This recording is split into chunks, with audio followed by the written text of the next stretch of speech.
Hello everyone. Am I audible? Yes, ma'am. Yes, thank you. Very good morning and greetings to one and all. Myself, Dr. Batnapriya, Head Department of OBG Nursing, Yenepoya Nursing College, Yenepoya deemed to be University. It's my pleasure to grace all of your presence in the interest of entire department. Dear participants, I would like to thank all of you for joining us for the webinar on Safe Motherhood, a matter of human rights and social justice. This is conducting as part of observation of National Safe Motherhood Day 2021. Dear all, kindly mute your mic. If you have any questions to be asked during presentation, kindly type them in the question box or chat box. I will bring them for discussion at the end of the presentation. Thank you for your cooperation.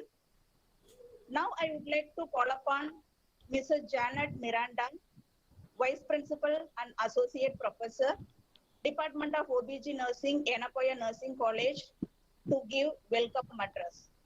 Janet ma'am, over Yeah, to you. yeah. Thank you, Dr. Padmapriya. Good morning, everyone. Uh, Very hearty welcome to each and everyone for joining this webinar. I would like to welcome Dr. Leena Casey, Dean Yenepoya Nursing College, for your support and gracious presence. It is my immense pleasure to welcome the resource person, Ms. Priyanka Edukila, co-founder and director of Birth Village, the Natural Birthing Center, managing trustee, Birth for Change Foundation. Welcome you, ma'am. And I welcome her associates too for this webinar. I welcome Dr. Padma Priya, HOD OBG Nursing Department, and all my colleagues from department and Yenepoya Nursing College. A cordial welcome to the participants from near and far. I'm overwhelmed for showing enthusiasm and registering in this webinar. A cheerful welcome to everyone. I'm sure you are eager to listen from the resource person. Before that, I would like to give bird's eye view of our academic achievement. So the resource person is Ms. Priyanka Edukila, who is a co-founder and director of Birth Village, the Natural Birthing Center. She is a certified professional international midwife from USA and a Lama certified childbirth educator. She is currently the director of Birth Village and the Natural Birthing Center, one of India's popular natural birth centers, and is the managing trustee for the Birth for Change India, which is an NGO. She also has extensive experience in working in maternity care with pregnant teenagers as a part of the Tejas Home Project, one of its kind in India. She has presented various papers on holistic maternity care and has been the face of India at various international midwifery conferences. She has also been invited to speak as a guest speaker at various nursing colleges on midwifery education and human rights in childbirth in India. She also currently teaches as guest faculty at the Fernandez Foundation for the specially designed government midwifery program at Telangana. She has been honored with One World Birth Hero runner-up championship in 2011.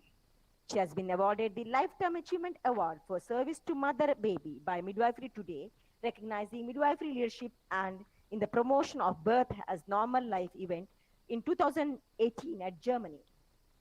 She also been awarded the Best Midwife of the Year 2019 at the International Breastfeeding Conference, India. She's also one of the early pioneers for water birth in India 2010. She's the first Asian to win the dual scholarship from Lamas International and carries with her bachelor's and master's in microbiology and has long stints with the various multinational companies, the last being Johnson's & Johnson, where she worked as a regional head south for application support in diagnostic division. She strongly advocates for evidence-based maternity care and works for birthing rights for women and who are from underprivileged sections of society. That's all. We are eager to hear from you, ma'am. Over to you. I'll just stop sharing my PPT. Yeah, hello and thank you. One second. Yes, ma'am. Yes. Yeah, I Yeah. think I'm just Okay, ma'am. switched on right Yes, now. ma'am. Yes. Yeah, I think you can see me right now, right? It's clear now. Yeah. I just want to know if somebody can tell me if I'm audible and I'm visible. That's all I need to know. Yes, ma'am. You're audible, but I Okay. cannot see your PPT. You can't see my PPT. Just No. one second. I'm going to do that now. One second. One second. I'll just change my screen.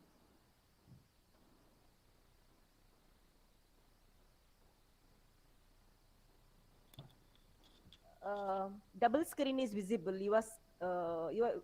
We can see you, but we One cannot see second. the PPT still. You can't see. No? Yes, ma'am. Now you can see, right? Yes, the PPT. But can you put slideshow? Yeah, now it's Yeah. gonna Yes, slideshow. yes, Right? yes. All right. So basically, my name, like madam has given a very big, glorious biopic about me. But I just want to tell everybody that I started off my career in midwifery from a very, very different angle. And today's topic that you have is about safe motherhood and about social justice. So a little bit before I go into the details of how we work and what we do, and also, I will align it with your message of the day, which is safe motherhood. A little bit brief about history, about how birth, when it started. So I shall talk about that first. Um, the first thing is that actually my background is actually in bachelor's and master's in microbiology. I worked for 8 years in diagnostic industry. The last position I held was with Johnson and Johnson till 2006.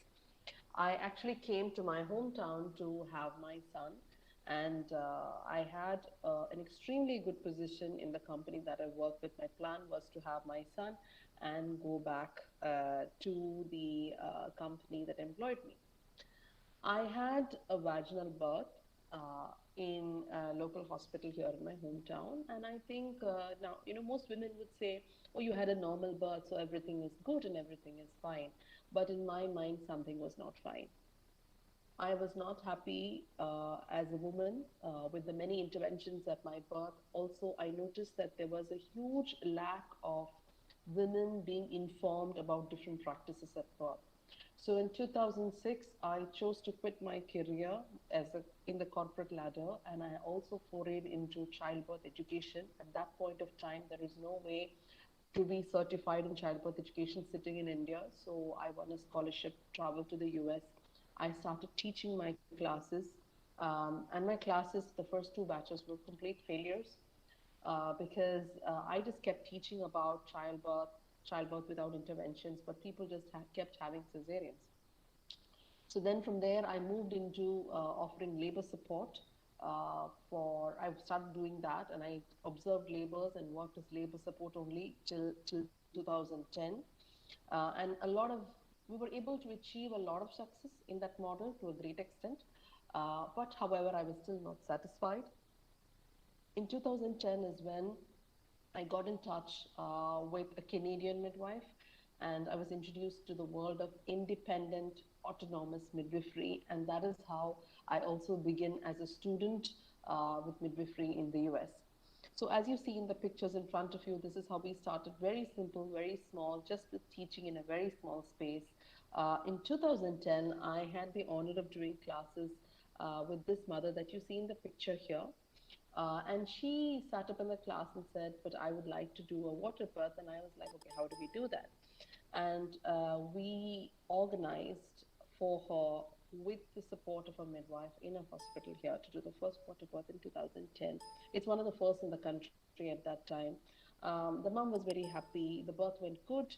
Everything was fine, but still, I was not happy because I felt there was too many people at the birth, and I felt there was no privacy. And I was very clear that there's one particular thing I noticed when she was giving birth. See, in the midwifery-led model, it is not routine to offer enemas, etc. But I saw that when the birth was happening and when she released her bowels, how horrified people around her were. And I'm talking about the nursing personnel in the hospital. And I realized that we really don't have enough information and knowledge about real physiological childbirth. And I felt that there has to be a space where women who want this choice have to be respected. And that's how we moved to creating Birth Village, the Natural Birthing Center. You can see some pictures of it. This is how our model unfolded in 2010, and that's how we continued work for 10 years in this model. And what all did we do here? So we offered prenatal care, we offered birth services, and we offered postnatal care. Now, as you can see in in the pictures, we follow true midwifery model where we have a lot of emphasis on clinical skills, on palpation, on feeling the baby. We spend at least an hour with each mother that we have appointments. We don't do 5 and 10 minute appointments. Usually at births, we do not, our births, we'll talk a little bit about it, but again, it's completely led by midwives. If everything is good and fine with the mother, she will also go home, stay within 15, 18 hours. We also have a community midwife who visits the mother in our house. There's like 3, 4 house visits, and there's 4 visits to the center as well. So that means we provide care right from the start of the pregnancy all the way 6 weeks post birth, and it's all individualized and very personalized. We also do a lot of classes. We do workout classes. We do classes with grandparents. There's a lot of fun classes like belly mehendi. We also integrate with traditional practitioners who offer baby massage, etc. We do, sound meditation classes. There's a lot of things that we offer at Birth Village for the entire community. Our team that we started out with just, I would say, to start off with 2 people, now we are close to 18 members right now. We are a big group right now with a bigger team of midwives with admin support. We have exactly 1 male member on our team who handles our social media. Otherwise, we are a completely woman run organization from top to bottom. Now, what is Birth Village based on? It's based on midwifery led, which means a midwife is primarily responsible for prenatal care, for birth and postnatal care. We work very strongly on informed choice, which means that every procedure, everything has to be explained in detail to the mother in a language that she understands, and so that she can make choices. It's not like we are deciding something for her, she gets to decide what is the best way forward. Every practice must be evidence based. What does that mean? It means that we do not follow routine induction of labor. We wait for up to 42 weeks. Birth is obviously in a position of her choice. We are very clear that we will not be dictated by procedures, by routine, but by practices that are outlined in the WHO, in the Cochrane database, that have sound systems behind it. So that's how we practice. We also constantly look at our protocols. We always constantly work on changing it. I always tell this, it's not like there is something in a 1940s textbook and we don't change it. We have to constantly look at, okay, what's the new evidence? What do we change? Can we do something better? I think that's very, very important. Family-centered care, it means that for all births, we always have a support person inside. Usually the husband is there, and in some cases we have children in as well. So our care is always structured around the family. That's how we work. Birth Village midwifery model is also about low risk healthy mothers. We generally do not take in clients who have gestational diabetes, hypertension, etc. We work with a low risk healthy population, and we feel strongly that midwifery is a very safe option for this because the natural birth rate is proven to be much higher with midwives by the WHO. We also keep it small in scale. We are not in a rat race to do like 150 or a 200 or 300 births, not at all. We are very clear about making sure our team is able to work with a set of mothers that they have good communication with. There are situations when sometimes we have clients where we feel, okay, we may not be the right client provider for this, and we are quite open to discuss that, and that's not a problem. The social model of care. Social model, what we mean is that we as midwives are part of a woman's life right from the start, and even after they have their baby, we are still in touch with them, throughout the entire. Now we have, I still get cards from the kids that are now today 10 and 12 years old. So we're still part of their social life in various ways, and that is the power that a midwife has, that she can influence. to a great extent if she's able to practice autonomously. These are the core practices that we follow. That is, labor begins on its own. And like I said, we're talking about spontaneous labor. Women are moving freely in labor with no restrictions at all. Freedom to eat and drink freely in labor. Medical interventions we avoid unless it's absolutely necessary in terms of safety. Women are birthing, whether it's squatting, standing, hands and knees, whatever position they like, we are with them. Partners obviously support them through their birth process. It also means that we give a lot of emphasis in our childbirth education class so that they really know how to support their women at birth. No separation of mothers and babies at birth. What does that mean? It means that the babies are with them on their chest. All our vitals, whatever we do, is with the baby on the chest. The only reason to separate babies is only if there is a distress and there is a reason why the baby has to go to the NICU, etc. Otherwise, absolutely not. One-to-one care with her midwife is very, very important. Now, when we have a birth, we usually have two midwives on call for every birth, and there's a third midwife who comes in just when the baby is being born. This is the ratio that we keep for every single birth, right? This is how we manage. And that's why women value midwifery care at Birth Village, is because she gets a lot of attention. And I feel it is, the people ask me, is it really possible? It is absolutely possible. It's about how you think outside the box, right? These are our statistics that we have. I think someone's mic is on, so I think it has to be switched off. Participants, I request to unmute your mic. Yeah, Yeah. so this is the statistics we have from 2010 to 19. Our natural birth rate for all these years, I've not collected from 19 onwards, but up to 19, we have natural birth rate is around 91.93%. VBAC, vaginal birth after cesarean, is 84.81%. Exclusive breastfeeding, we have 100% up to 6 weeks. Water birth, we are also a water birth center, so it's 42.26%. OP position births 1.6%, breech is 0.23%. Upgar scores, as you can see, is pretty good, 96.68%. First time mothers is 49.6%.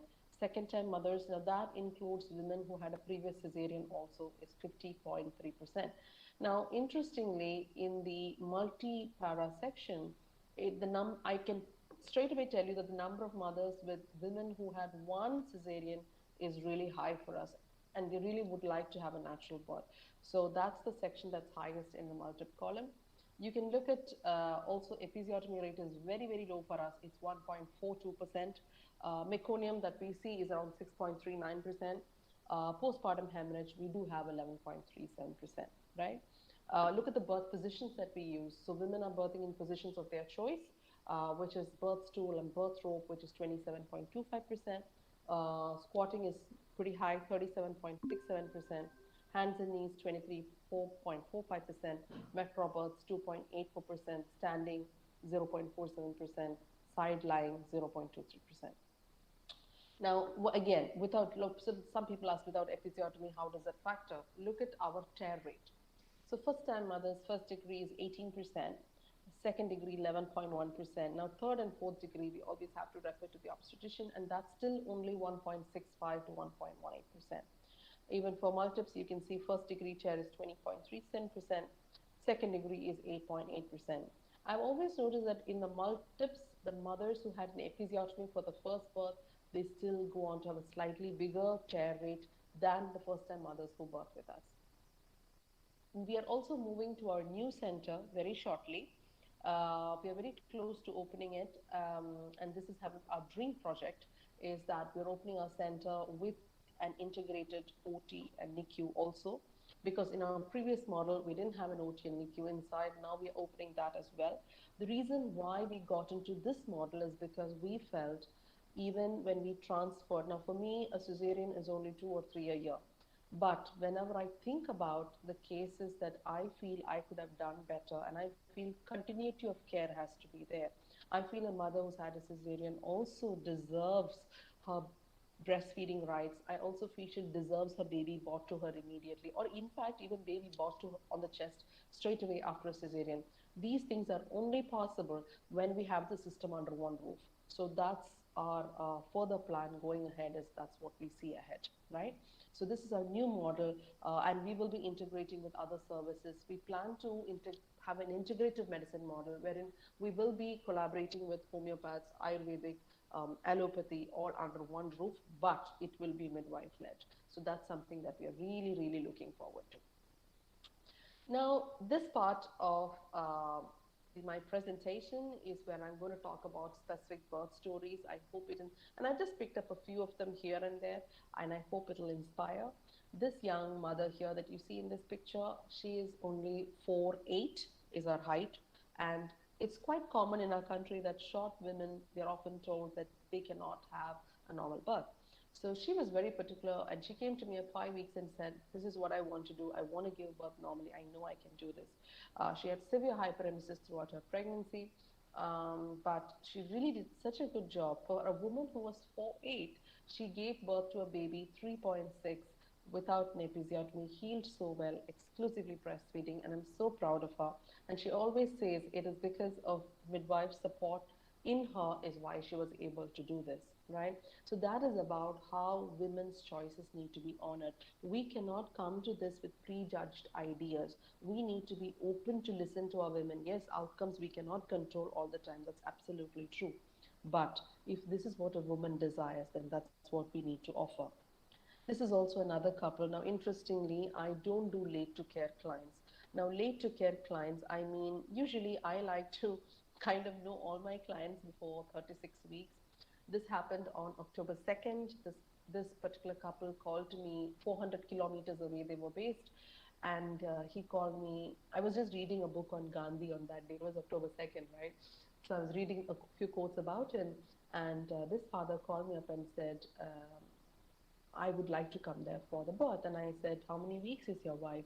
And he told me her due date was over yesterday. And I'm like, "Yesterday? You want to come now? What are you saying?" And he said, "No, no, we really would like to come. We want to have a spontaneous labor." And I said, "But you're this many, distance away." And when I speak to her on the phone, she actually has mild contractions. And they said, "No, we are traveling." And they traveled. They traveled 400 kilometers, came in, and the next day they had a baby. I'm so reminded about uh, trust and faith that people have. It could be, whatever, if you practice a religion, whatever religion that you practice, when you have faith in someone, it heals you. And this couple had faith in midwives who felt that they would get the birth of their choice. They were very particular, they did not want to be induced, they were very particular that they wanted to wait for spontaneous labor. And she had such a beautiful birth, meaning she just came in good labor, and 2 hours later she had the birth. That was it. And you might think, yes, could she have not had the baby the same in her hometown? Probably yes. But her whole point was she wanted to wait peacefully without the pressure of saying, "This is your due date, this is your cutoff." And it's amazing their story, how they chose to travel a day after their due date. So it always sticks to me, this particular couple. We also had our first breech birth also 2 years back. It was born to one of our mothers who had their previous first birth with me. It was a second one. And it's so interesting. The ultrasound specifically said the baby was head down. But when we were palpating, I kept saying, "I don't feel this head down. This is breech. I know it sounds crazy, but your scan says something else and this says something else." But she said, "Are you sure?" I said, "Yes." And we went to another ultrasound again 2 days later, and yes, it was breech. And I still remember how this mother came in, and we were trying different techniques to turn the baby, and how clearly she told me at 39 weeks, she said, "I don't think this baby will turn, but I want to give this a try naturally." And I said, "Okay, we'll see." And it was one of the first breaches that we had at our center. Again, she came in, she was fully dilated and had a beautiful baby. Hands and knees was the position that we as midwives opt for a breech birth. We also had our first set of twins. And again, a very amazing mother, twin boys, very healthy. One was 2.4 and the other's 2.5. And they were born with a gap of around 20 minutes each. Very, very good experience that we had. Now, this particular birth, I love this for many reasons, because if you see, there's a little girl in this picture, and she's the proud older sister, and she was so enthusiastic at every single appointment. And I feel And you can see her now. We do practice skin to skin. Skin to skin for us is the baby on the mother's chest immediately after birth. And this little girl came and told me, I want to do skin to skin with my sibling, and I was so touched by that. And I still remember in my last meeting, I asked her, how was the birth for you, to this little girl, and she said, you know, I want to come back here and I need to be trained and I want to become a midwife. And that makes me so, so happy when young girls are able to say that instead of saying a doctor and an engineer and other professions. We should be able to inspire a generation that says, I want to be a real midwife. So that is something. And yes, there's one more thing about the story is that as a second time mother, I remember she didn't have much contractions. I checked her, she was probably 7, but there's no contractions. And she said, I'm not having anything, I'll come back later. Now, in the normal world, you would think, oh, she's 7, she's second time mother, she'll have the baby anytime. She said no. And I was like, okay, if that's what you want to do, that's all right. She went home, she went to the mall, she did her shopping, and she came around 15 hours later and had a baby. So I believe that we need to develop the skill of listening to our mothers instinctively. And that's where wisdom has to come from, not just from the textbook, but actually from what do people have to say. This is also another beautiful story of a mother who came to us. And as you can see, you can count in this 1, 2, 3, 4, 5. She came to me for her 6th baby. She was again somebody who I knew for a long time, but always felt she didn't have the birth of her choice. So this time she told me, I'm so sure, Priyanka, that my birth is going to be a little more harder this time. I know it's not going to be like my other births, and something tells me that I will need a midwife this time. And I said, are you? How do you know that? And she said, yes, I know. And it's true, because she took 48 hours for this birth. Water was also broken for the same amount of time. And once she started pushing, yes, it was definitely fast, but the amount of time and patience and the waiting period that we had for this birth was indeed very, very different from all the other births that she had. This is also another birth that I really love, because on the left side you can see her. Annie was somebody I met at a parenting network meeting, and she came to me after the meeting and held me, and she was just sobbing and crying because she was a lost person. Her first birth, which ended in a cesarean, she just felt she never got the chance to labor. And she said, I just went in, and within a few minutes, they just took me in, and they said there was meconium, and we had a cesarean. Now, this time around, she was very particular to be informed, be prepared. And I said, you could have a VBAC. It's also possible you could have a repeat cesarean also. And she said, it doesn't matter as long as I'm informed and I know all my choices. And you can see in the picture on the right, there are 2 ladies that are standing there. You have her mother and also her uh, her grandmother. So basically, it's 3 women who stepped in to support her for the birth of her choice. I remember after the birth how her grandmother came in and telling Annie that, I told you you could do it. And the amount of support that women receive when they're supported by all the generations above them is huge. So there's so much that I feel if we as a community support sisters, how much we can change. And now it's not just for grandmothers. Here's a grandfather who came to the birth and said, I remember, now this grandfather is different, I would say, a little bit, because he lost his wife when he was very, very young. And he literally brought up his daughter himself from the age of, I think from the age when she's 10 or 12. And I remember he came and dropped his daughter to the center and said, you need to do this now. And I have taught you enough, and I know that you will do this. And I've still not forgotten how this grandfather was rubbing his daughter's back and supporting her at birth. And it brings so much joy to my heart, even when I think about all this. This is a slightly different story.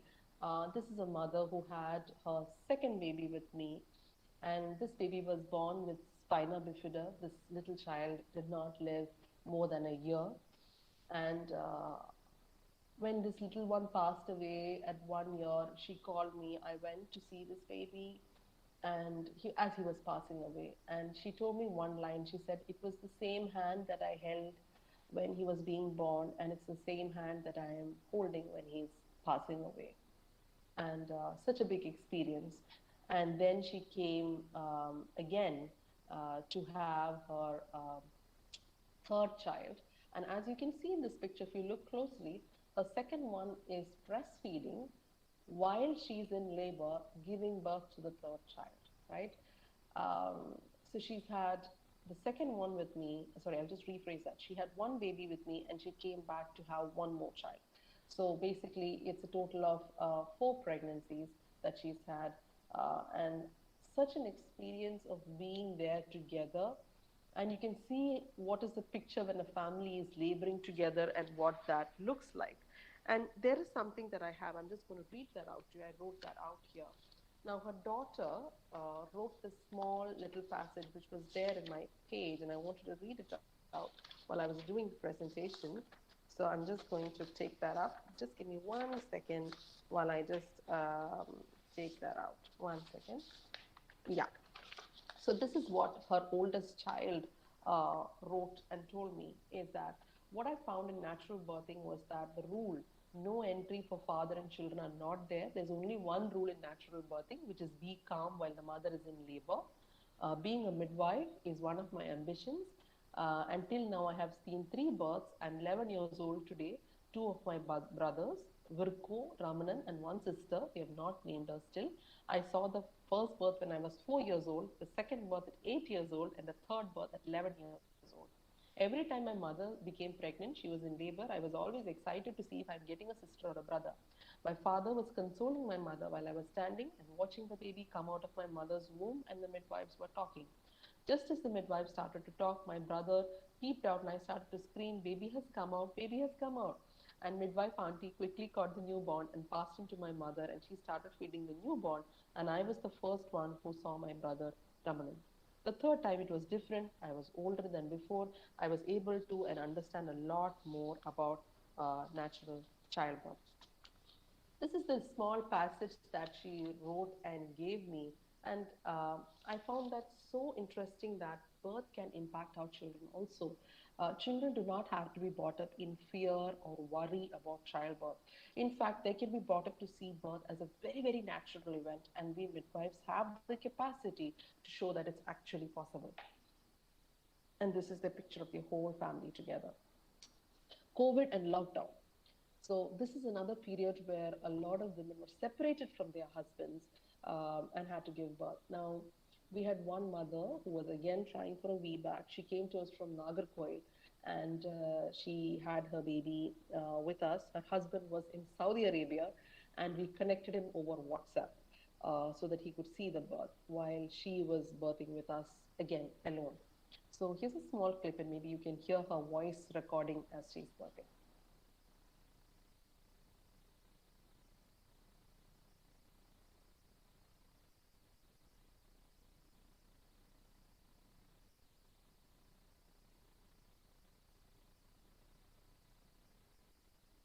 Thank you. So it's a nice, it's such an emotional voice clip that tells you the joy of a mother. And you can see the husband's expression on top while his wife is talking, right? So we caught it simultaneously. Now, this is another, now, 1 second.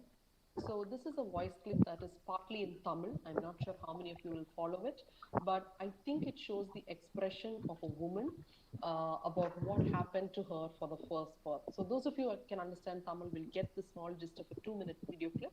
Listen to this one.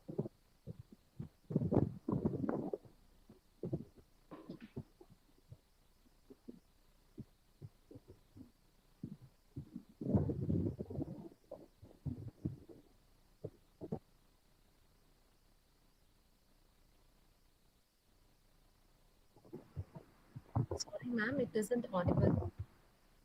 It's not audible. Okay, so I'm going to stop this video for the time being. I'm skipping. So basically, the crux of this, what she talks about is this birth where she goes into labor and she's left alone with no one to support her.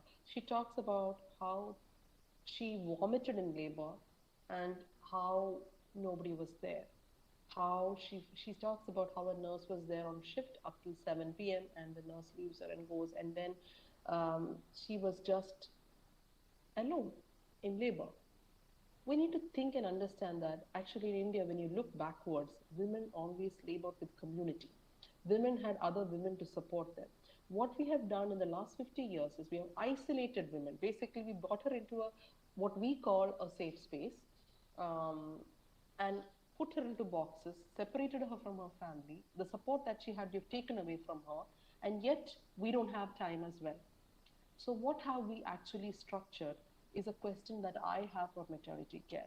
Have we really supported our women, or have we taken away their support? And that's the point of this, right?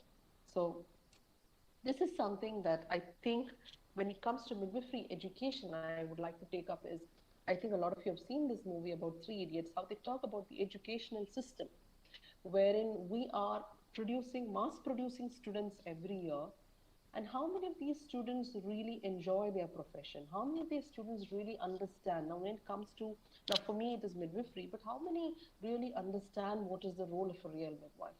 Where is, where do we stand with a woman? What is our professional capacity? Do we have complete training to provide and care for a woman holistically? These are all things that I look at the education system at. Like, are we doing a factory production, or are we producing students of caliber that can go out and really improve maternal health? You know, this is another thing I have to tell. This is going my message to the students also, is that Bruce Lee once said this. Bruce Lee said, I'm not afraid of the person who's done 10,000 kicks, but I'm afraid of the one person who has practiced one kick 10,000 times. It means that even if you have, okay, you have X number of labors to attend, X number of vaginal exams to perform, it doesn't mean you just do the X.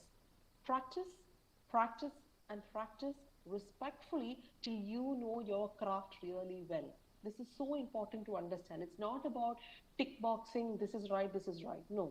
It is about really knowing your clinical skills and the theory behind it like the back of your hand, and and you may need to know much more before you can actually call yourself a midwife also. But be prepared for that. That's so important.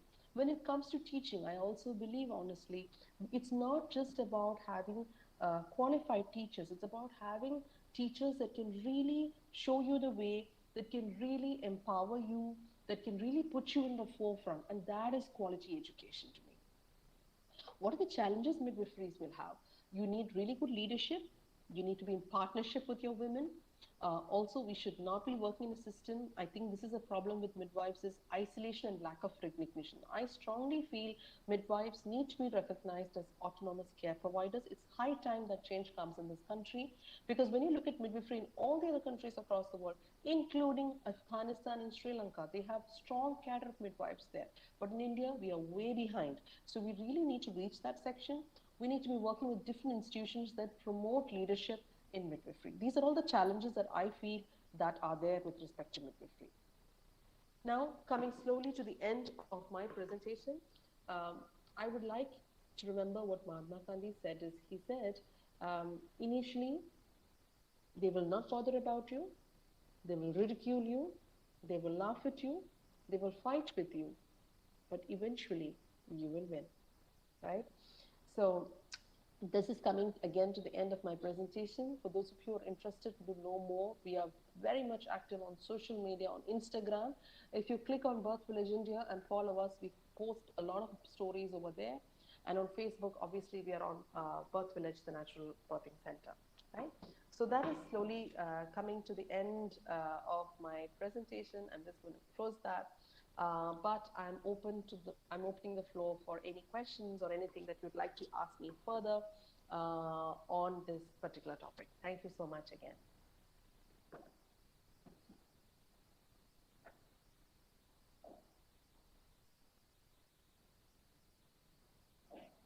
Hello, Dr. Priyanka. Hello. I am Dr. Ibrahim, HOD Public Health in Yes. Yenepoya. Yes, thank you. Yeah, that's quite a good presentation, and the concept was very good. Yes, thank you. You never spoke about the economics. Economics, yes, sure. I'll come to the economics. So the economics, what does it cost? So we have prenatal care, we have birth services and postnatal care up to 6 weeks. Everything put together would come to around 65,000 rupees is what we will charge. Having said that, if there is a client who comes to us who cannot afford, we will obviously bring it down. And there are cases when we have done it for even 10 and 15,000 also. Right. My reason for asking this question was: have you any association with NGOs who will help your clients who are poor? Those who can afford, maybe they will not afford 65, Yeah, maybe sure. afford See, 25. I would say I don't have association with NGOs, but we ourselves would just waive our fee off. Or you waive it off on your own. I waive it off from my end. Okay, that is right. Yeah. Because if you have NGOs, maybe you'll have more clients. That's correct. I agree. It's a very good point to have the association that way. It's a very good point. And I like maybe it's like like for example now this month we have somebody, not one, we have two three of them. There's somebody who's they drive buses for a living, or they are driving auto rickshaws for a living, and we are like I wouldn't think like that. We feel okay if this is what they want to do and they're coming to us, then we just go ahead. That's it. Okay. Because Adyar is a good example for that. So I Sure, thought you could make a very good concept. You can Sure. involve the government. Government also might open a birth village. You be I, I think that's something that I would really be motivated to do. Yes, definitely. okay. Thank you very much for the Yeah. kind. Yeah.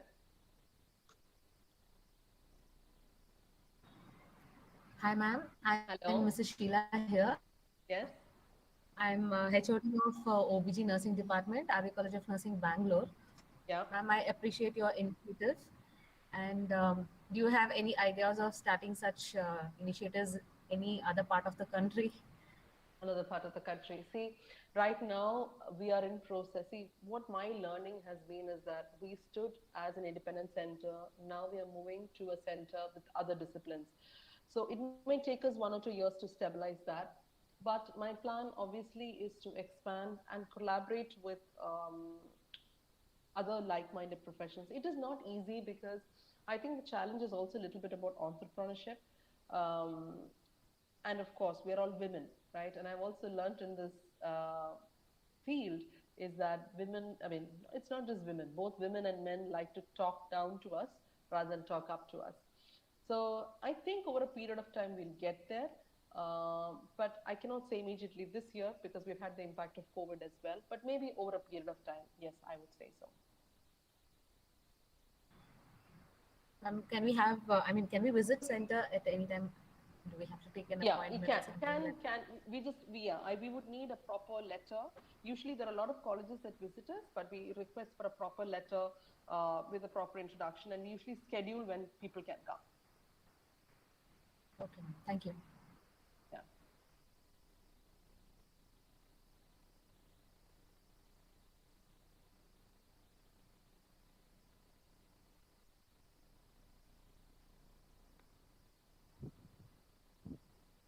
Ma'am, there are no messages in the chat box, only appreciations. Clarifications Okay. are not there. Yeah, but Okay. people have appreciated and thanked. Yeah. Thank you. Thank you.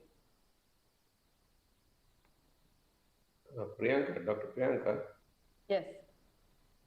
how many people can you accommodate for an observer, as an observer or whatever visits you're See, talking if about? now if somebody is coming to visit the institution, usually what we do is we run through the whole program, what we do, how we work. But we can, if they're just coming in to visit the center and see our facility, I think easily we can do 50 to 60 at one time. No, I was thinking about 5 to 10. If that is all right, a little more Yeah, intense. that's not a problem because we actually, interestingly, I have noticed the people who visit us are more of architects. We have a lot of architecture students who visit us. So they come with their whole, the third year students all put together. So 10 people, definitely, it's not a problem at all. So out of context, what was the initial investment of this? My initial investment was definitely very, very less because I was in a rental property. So it didn't really come to a lot at all. But of course, my new project is completely different. My new project is definitely running into close to around 4 crores right now. My new project is definitely cost us much more. It's in Coimbatore or where is this No, actually? we are based in Cochin. Cochin, you're based in Cochin. They're based in Cochin. Okay, right. Thank you. Thank you. Yeah.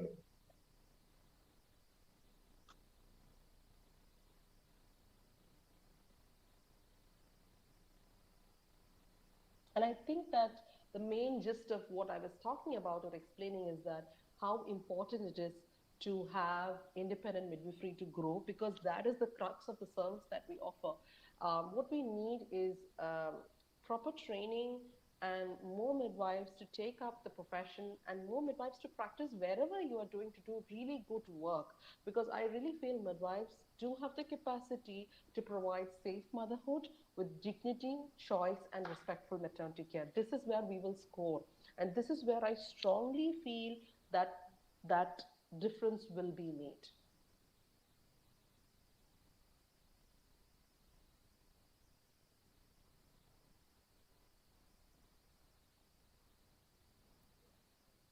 Ma'am, are there more slides to present?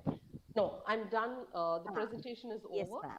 Okay, then So till then, till then participants can ask doubt. I'll share the feedback link also. Okay, sure, okay, sure. ma'am. Yeah. Participants may continue asking your doubts. Yes, yes.